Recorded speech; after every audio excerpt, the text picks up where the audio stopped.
In this video, I'm going to be going over a step-by-step guide how you can sell your home without a realtor in any market conditions in Victoria, BC. Stick around right to the end where I share with you my top secret ninja marketing trick that you can totally rip off and duplicate that could save you tens of thousands of dollars.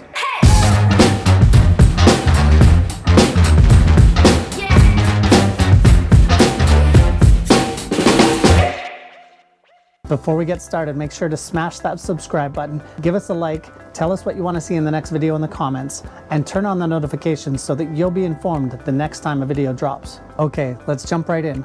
I'm Cochrane with eXp Realty. I've been a realtor since 2005 and worked for some of the top firms like RE/MAX, Royal LePage, and Pemberton Homes. I know exactly what each platform brings to the table, and I'm super excited to relaunch with eXp and move you into the future of real estate. So you're thinking of selling your home on your own and you don't know exactly how to get started.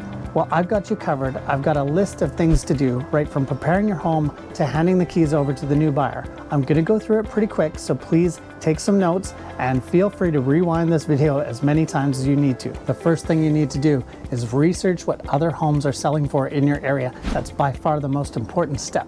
Second thing you're gonna need to do is gather all the documents at the municipality through the land title office. Make sure that you pull all the notations. This could cost you anywhere from $20 to $500 depending on how complicated your house is, where it's located, and a whole bunch of other factors. Now that you've gathered all those documents from the land titles office and the municipality, now it's time to choose a professional photographer. Now these can range anywhere between $400 all the way up to $4,000 depending on who you choose.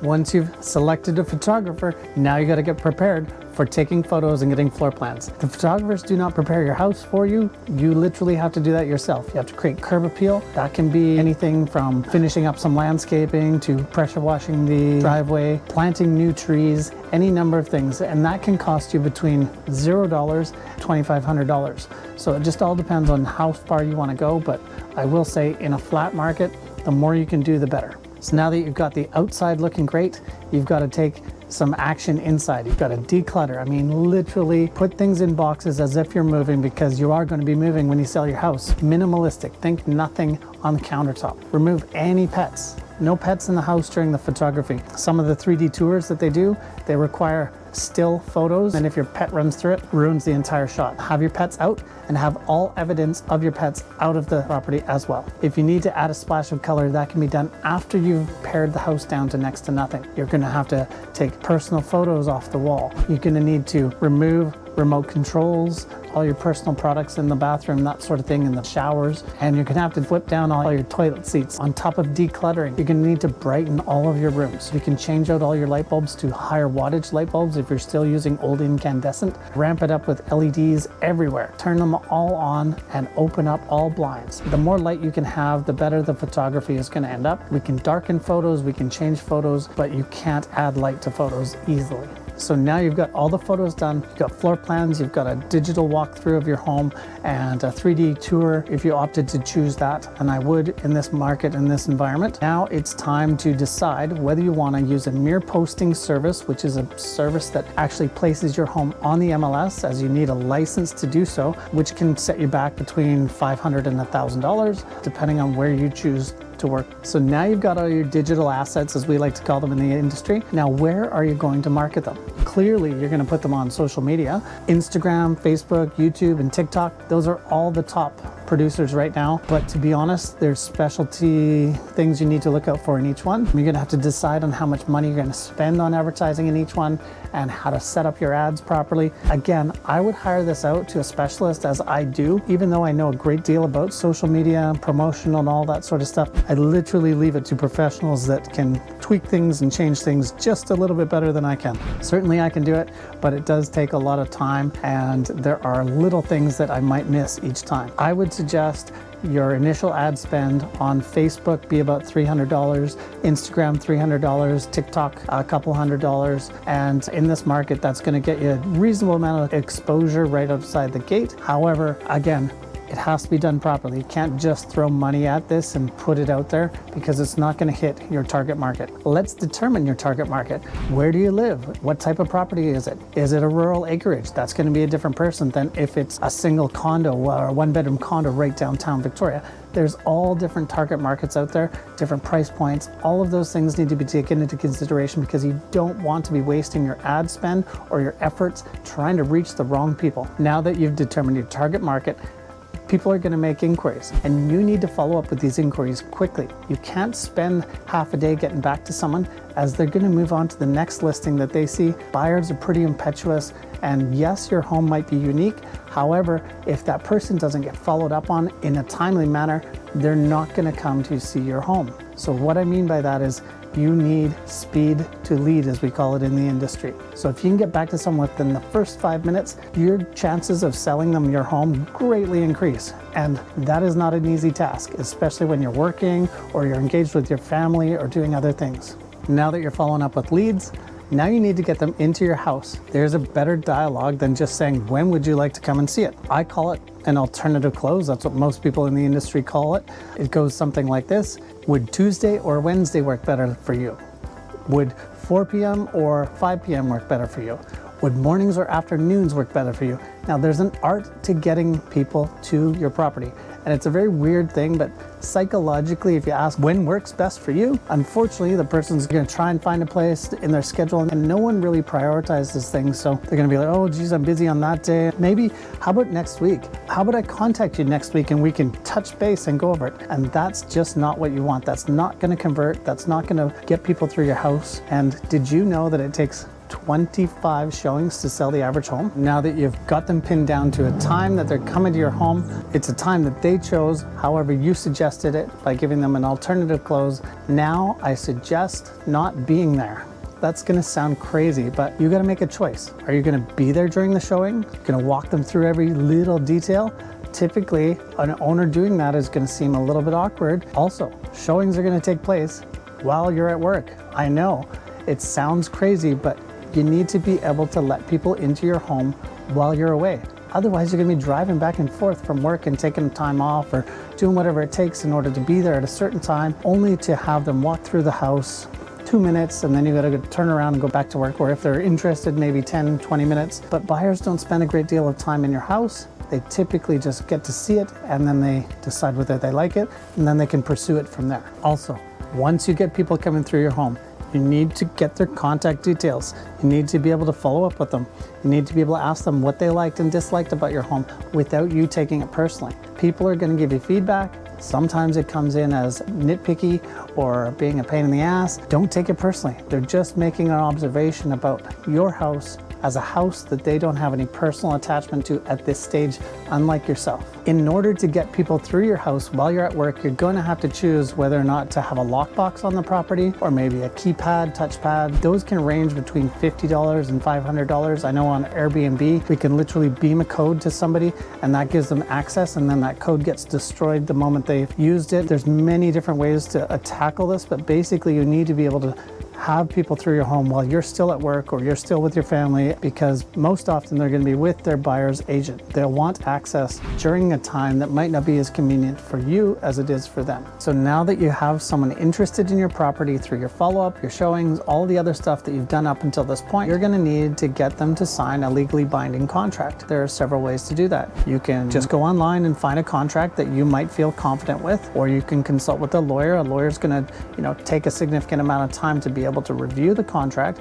However, they're going to give you the best legal advice. It's going to cost you between $500 to $1,000, and it may take some time for them to review that contract. So again, just all depends on what you want to do. A notary can also review a contract or draft up a legal document in order to enter into a binding contract with the buyer.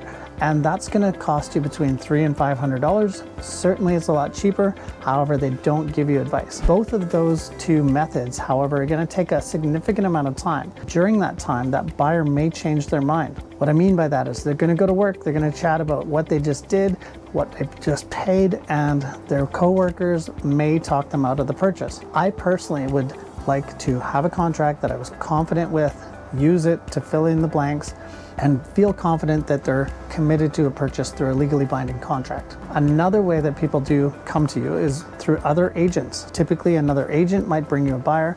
Again, they're going to be seeking about half of what your perceived commission savings was right at the beginning of the process of going down for sale by owner road. So they're going to draft up a contract on our recent updated contracts through the real estate board, and you're going to feel confident knowing that those contracts are going to be legally binding because they, as a realtor, want to make a legally binding contract for their buyers. So you're going to feel confident with that. However, that buyer's agent is going to be only working for the buyer's best interest. So you do have to get your own advice. Maybe you might not need it, maybe you will.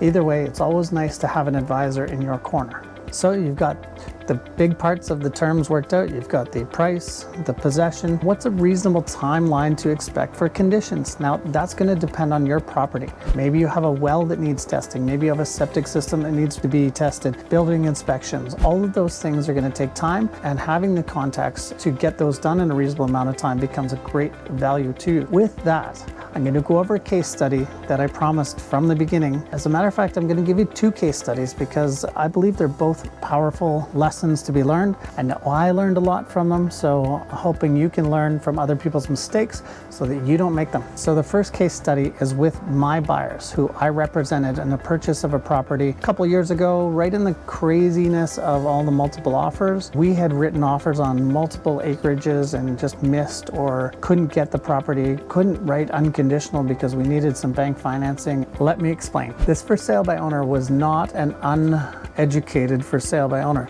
Their girlfriend at the time was an ex-realtor. The mere posting system that they used was through a realtor, so they had advisors around them. However, what I did as a super experienced, aggressive realtor for my super ethical buyers who'd been missing out on properties, they were a Christian family, as I am a Christian as well. My morals are high. However, when I'm working for buyers, it's literally the law that I need to work for their best interest. And because of that, I was able to go in with an offer that the seller thought was unconditional. We had crossed out all the normal conditions and we'd added some other little conditions, and they believed it to be an unconditional offer.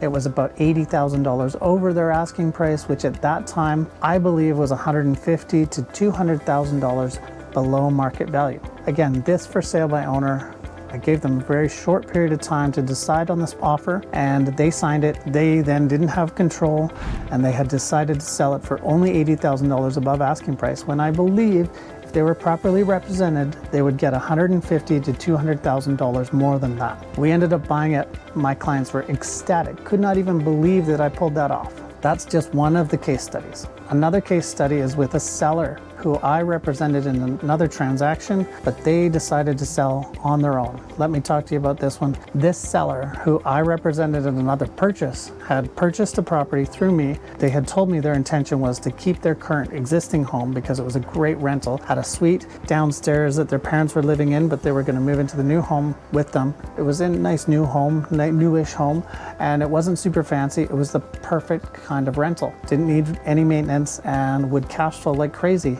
based on what they paid for it many, many years ago. So they told me they didn't want to sell it, which is great. I thought that was a wonderful idea because I always advocate hanging on to every single property you ever own, and you'll become way wealthier than selling and buying and selling and buying. Again, that's what I've done, and that was some of my mentors' success strategies, and I'm happy to share those with you guys, but not in this video. So again, this seller decided to sell for sale by owner. They put their property up on the market. It was a pretty flat market, and they didn't receive an offer until about 2 weeks on the market. The offer was through a buyer that had approached them directly and didn't have any representation, but I believe he was a very savvy buyer. So let me explain that. Let's just use round numbers for the sake of ease of explanation. So they accepted an offer at $600,000, which I believe was a little bit under market value, but that's fairly close to market value at that time. It had conditions for 1 month, and during that period of the first 2 weeks, that buyer came back to them, not once, but twice, to get price reductions because he said, you know, Mr. and Mrs. Seller, I can't buy this property. My bank just won't lend me the money. Things have changed. My job has changed, and I can only pay $550,000 for this property. So because of it, he's now negotiated another $50,000 off their asking price and tied them up legally for almost a month now. Long and the short of it is that my seller sold, but I believe they sold for about $75,000 under market value because they got pushed around by a savvy buyer. So I promised you guys a ninja trick that is so simple and it's going to save you tens of thousands of dollars. However, just click that subscribe button, give us a like, and make some comments below. Also turn on that notification so that you know exactly when we drop a new video. All right, so here's that super simple ninja trick that's going to save you tens of thousands of dollars. You're going to take all those digital assets that we call digital assets, basically photos, HDR photos, your VTours and all that sort of stuff. You're going to take all those and you're going to create a listing in Facebook Marketplace. It's the most effective place to put your home for sale by owner, and it gets the most inquiries out of any of the platforms out there right now. Use Victoria, Craigslist, Kijiji, all that stuff is really not even doing anything anymore. If you can do a compelling ad on Marketplace, you're going to be 10 times better off. A compelling ad consists of great photos, a great write-up, which you should literally Google right now. Google Headline Analyzer tool, and then understand that I take my headlines that I write after years and years of practice. I take that copy and I put it in this Headline Analyzer tool, and I tweak and I tweak and I tweak until I get a score of 85 or better. Anything below that, I don't consider that a great write-up, and it's not going to get as compelling of results as having a good write-up with an 85 or better. So again, great photos, great write-up. You've got a listing that's on Marketplace, but it doesn't stop there. Take all of those same digital assets and give them to a friend. Write up a different headline for it, a different set of comments. Give them a different first photo. Just scramble up the photos a little bit. Get your friends to post it as well. One photo may not attract the right buyer to click on your ad, but multiple photos of the same ad are gonna get you 10 times more inquiries. You're gonna see friends that are getting inquiries. Again, they're gonna forward those to you, but by far, exposure is your best asset. So again, the more places you can put your ad, the better. However, Marketplace is on fire right now, and if you can get your friends to post it on Marketplace, again, you're gonna be way further ahead of the game.